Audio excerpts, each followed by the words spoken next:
In this episode, we are looking at a risk that becomes more important every year as organizations depend more heavily on data to drive security decisions, business decisions, and automated responses. Data poisoning happens when the information a system relies on is deliberately manipulated so that the system learns the wrong lesson, reaches the wrong conclusion, or behaves in a way that benefits the attacker instead of the defender. That idea matters because many modern tools do not simply store data and display it back to people. They sort, score, classify, recommend, prioritize, and sometimes act on the basis of what the data appears to mean. If the data itself has been quietly corrupted, then the system may still look functional on the surface while making increasingly harmful decisions underneath. For a beginner, the easiest way to picture this is to imagine a navigator using a map that has been subtly altered. The navigator may still follow the map carefully, but careful use of bad guidance still leads to the wrong destination. That is what makes data poisoning so dangerous in security and in digital systems more broadly. Before we continue, a quick note. This audio course is a companion to our course companion books. The first book is about the exam and provides detailed information on how to pass it best. The second book is a Kindle-only ebook that contains 1,000 flashcards that can be used on your mobile device or Kindle. Check them both out at cyberauthor.me in the Bare Metal Study Guide series. A useful starting point is to understand that data poisoning is different from simply stealing data or deleting it. In a data theft incident, the attacker wants to read information that should have remained private. In a destructive incident, the attacker wants to erase, lock, or disrupt information so the organization cannot use it. In a poisoning scenario, the attacker wants the organization to keep using the data, but to use data that has been quietly altered in a way that changes future decisions. That is a very different kind of harm because the system may continue running normally, reports may still generate, dashboards may still fill with numbers, and automated tools may still make recommendations. The problem is that the trust behind those outputs has been compromised. Instead of breaking the machine outright, the attacker is trying to bend the machine's judgment. For defenders, that means the real target is often not the database alone, but the organization's confidence in what the database is teaching, measuring, or predicting over time. This topic is often discussed in connection with machine learning, ML, and artificial intelligence, AI, because those systems rely heavily on data patterns to learn how to classify or predict future events. If an ML system is trained on information that has been intentionally distorted, it may absorb the attacker's preferred pattern as though it were legitimate truth. That could mean learning that malicious behavior is normal, learning that harmful content is acceptable, or learning that suspicious behavior should be scored as low risk. AI systems do not become dangerous only because their code is flawed. They can also become dangerous because the examples shaping their behavior are untrustworthy. This is important for new learners because it shows that security does not stop at protecting software code. It also includes protecting the information that teaches software how to behave. When the teaching material is poisoned, the resulting decisions may be wrong in ways that are hard to explain unless someone looks carefully at the quality and origin of the underlying data. One of the most important lessons in this topic is that poisoned data usually enters through ordinary-looking pathways rather than dramatic ones.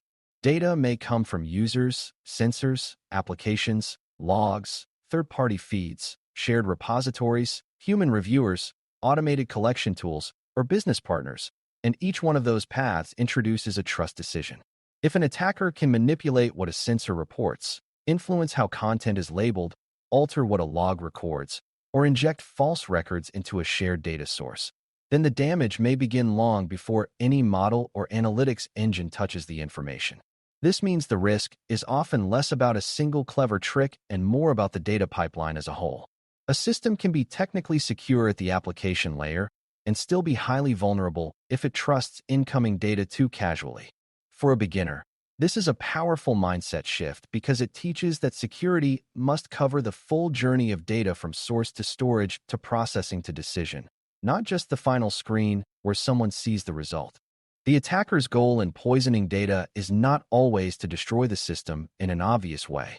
Very often the goal is to make the system slightly less reliable, slightly less trustworthy, or slightly more likely to overlook the attacker's own activity. An attacker may want a fraud detection system to become more tolerant of suspicious behavior, a content moderation system to become more lenient toward abusive material, or a threat detection process to stop recognizing certain malicious patterns as dangerous. In other cases, the goal may be the opposite. The attacker may want the system to generate excessive false alarms so defenders waste time, lose trust in the alerts, or start ignoring meaningful warnings because the environment feels too noisy to interpret. This is what makes data poisoning such a strategically interesting threat. Instead of confronting the defender head-on, it attacks the defender's ability to judge what is happening. When that judgment becomes unreliable, many other controls become weaker even if they are still technically present and running. A simple example can make this easier to understand. Imagine a system designed to help sort unwanted email from legitimate business messages. Over time, the system studies patterns in subject lines, message structure, sender behavior, and user decisions about what belongs in the junk folder. If the data feeding that learning process is manipulated, the system may begin treating harmful messages as normal or treating important legitimate messages as suspicious. The result is not just inconvenience. Harmful messages may slip through more easily, while real communication may be delayed, overlooked, or distrusted. The key point is that the attacker does not need to break the filter in one dramatic moment if they can gradually influence what the filter believes about the world. This example matters because it shows how poisoning changes the quality of the system's judgment rather than merely causing a one-time error. The system keeps working, but its standard for good and bad becomes less aligned with reality. A security-focused example shows why CySA plus learners should care about this topic in defensive operations. Many organizations rely on detection platforms, anomaly analysis, and behavior scoring to help highlight activity that deserves human attention. If the data feeding those systems is manipulated, defenders may start receiving weaker alerts, poorly ranked alerts, or suspicious activity that blends into what the system now considers normal. A security information and event management (SIEM) platform, for example, depends on logs and event data to help analysts understand what systems are doing. If those records are incomplete, misleading, or deliberately polluted with false patterns, then the SIM may support the wrong conclusions even while it continues functioning. That means analysts are not simply defending devices and applications. They are also defending the accuracy of the evidence those devices and applications produce. Once you understand that, you start to see why data integrity is so tightly connected to security effectiveness. It also helps to distinguish data poisoning from a related concept that people sometimes confuse with it. In an evasion attack, the attacker tries to craft a specific input that slips past detection at the moment the system makes a decision. In a poisoning attack, the attacker is trying to shape the data the system learns from or depends on so that future decisions become weaker more generally. One is more about tricking the guard at the gate today, while the other is more about retraining the guard so the guard becomes easier to fool tomorrow. That difference matters because the defensive response is not exactly the same. If you only think about decision time evasion, you may miss the fact that the deeper problem lies in the quality of the training set, the trustworthiness of labels, or the reliability of the data pipeline. For a beginner, this distinction is helpful because it shows that security threats can target both immediate system behavior and the longer-term learning process that shapes how the system behaves in the future. Another important point is that data poisoning is not limited to ML or AI systems, even though those are the most talked about examples. Any process that ranks, scores, prioritizes, or automates decisions based on incoming data can be harmed by poisoned inputs. Asset inventories can become misleading if fake or altered records make the organization misunderstand what devices exist. Risk dashboards can mislead leadership if the data behind them understates incidents or overstates control coverage. Threat intelligence feeds can distort analyst priorities if false indicators flood the system and pull attention away from genuine threats. Fraud review queues can become unreliable if the scoring logic is shaped by compromised historical records. All of this matters because defenders often assume that if a system is not branded as AI, then the poisoning risk is smaller. In reality, the broader lesson is that whenever software depends on data to guide judgment, the quality and trustworthiness of that data become part of the security boundary. One reason data poisoning can be difficult to spot is that the damage is often gradual rather than explosive. A poisoned dataset may not cause an immediate crash, a visible error, or a dramatic red warning box. Instead, it may slowly shift model behavior, quietly lower detection quality, or make reports just inaccurate enough that the organization starts making worse decisions without realizing why. This subtlety is one of the biggest differences between poisoning and more obvious cyber incidents. A ransomware event announces itself loudly. A poisoned analytics pipeline may look healthy until someone notices that the predictions, rankings, or classifications are drifting away from reality. This is also where people sometimes confuse malicious poisoning with accidental poor data quality. The two can look similar from a distance because both can produce bad outcomes. The difference is that malicious poisoning involves intent, strategy, and an adversary who may be shaping the data specifically to weaken the organization's future decisions in a way that serves a larger attack goal. Because the signs can be subtle, analysts need to think carefully about what unusual patterns might suggest poisoning risk. Sudden shifts in model performance, strange changes in classification accuracy, inconsistent labels, unexplained divergence between data sources, unusual spikes in one type of event, or results that appear too good or too clean can all deserve closer review. In a security context, another clue may be when the environment feels increasingly misaligned with what the tools are reporting. Analysts may see suspicious activity in one place while scoring systems insist risk is falling, or they may observe users complaining about clear problems while automated systems continue rating conditions as normal.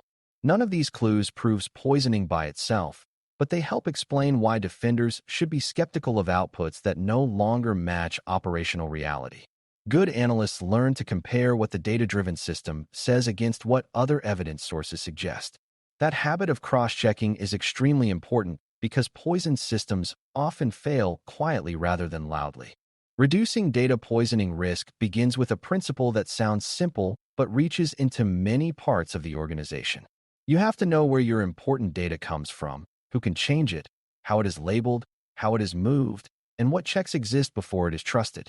Strong access control matters because not everyone should be able to influence high-value training sets or decision-driving data stores. Data validation matters because systems should not accept every incoming record as equally trustworthy.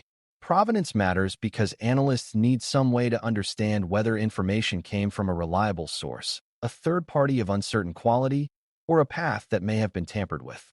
Separation of duties matters because the same person or process should not always be able to collect, label, approve, and deploy important data without oversight. In other words, defense is not about one magic anti-poisoning feature. It is about building a disciplined data governance process that treats input trust as a security issue rather than as a mere administrative convenience. Human review still matters in this space, even in highly automated environments. A mature organization does not assume that automated learning should operate forever without being checked against grounded reality. Teams need ways to sample data, review labels, compare outputs against expected patterns, and preserve known good reference points so they can tell when drift becomes suspicious. They also need to think about retraining discipline, because if a model keeps learning from a poisoned or low-trust stream without careful review, the damage may compound over time. This is especially important in security because defenders often want systems that adapt quickly, yet fast adaptation can become a weakness if attackers influence the stream being used for that adaptation. The lesson for beginners is that automation should increase defensive capacity, not replace defensive judgment. The more a system shapes important decisions automatically, the more important it becomes to verify that its learning material remains trustworthy and that the organization can notice when that trust begins to erode. The business impact of data poisoning can be far larger than many people first assume. A poison detection model can help attackers remain hidden longer. A poison fraud system can produce real financial loss.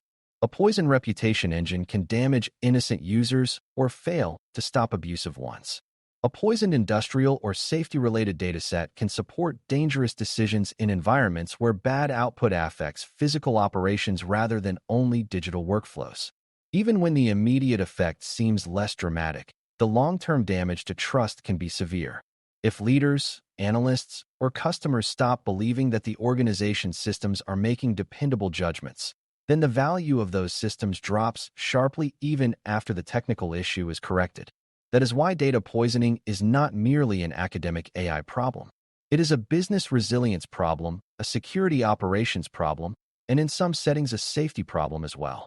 Defenders need to care because poisoned data can quietly undermine the very systems meant to help the organization act intelligently.